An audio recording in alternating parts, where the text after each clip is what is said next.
Here's the G7, a group of 7 of the world's advanced economies including the US, UK and Japan. And here's what some call the alternative from the developing world, the BRICS, formed by Brazil, Russia, India, China and South Africa.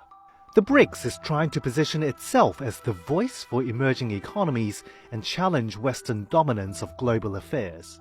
Its leaders are holding a summit in Johannesburg to discuss an historic expansion. More than 40 countries, including Saudi Arabia and Iran, want to join. The expansion of BRICS could definitely boost the group's global influence. Let's look at what a potential enlargement means for the alliance and its ambitions to shake up the global political and economic order. The original term BRIC was actually coined by a Goldman Sachs banker, grouping these really different countries together because they were so fast growing. The leaders of Brazil, Russia, India and China formalized their relationship in 2009 and invited South Africa to join the alliance a year later. They decided to take that idea in an effort to create a bit of a political and economic counterpoint to what's perceived as the Western hegemony of the global political and economic spheres. The BRICS countries together make up more than 40% of the world's population and almost a third of the world's GDP.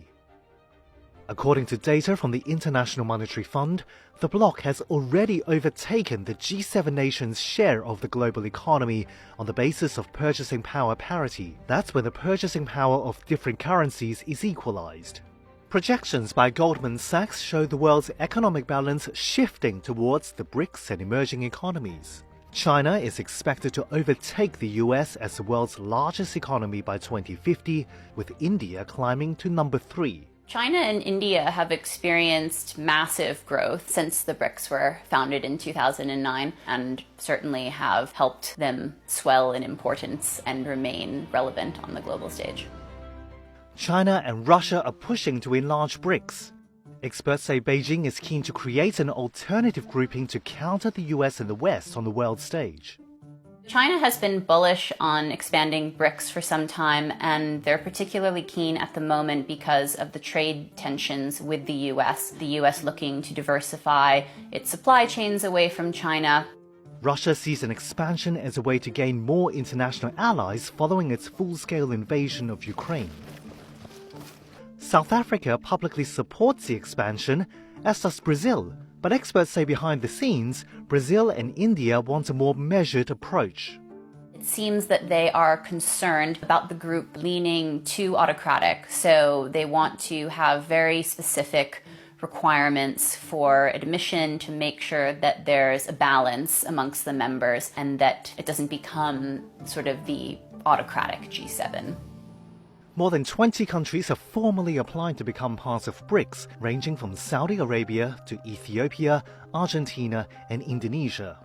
Experts say Saudi Arabia is a strong candidate as a major economic and energy power in the Middle East with a growing role in regional diplomacy. Indonesia, with the world's 4th largest population, is another strong contender. Indonesia, being such a large economy and important in the electrification, clean energy tech, electric vehicles, might be a logical choice. One reason for joining the BRICS is gaining access to the bloc's new development bank.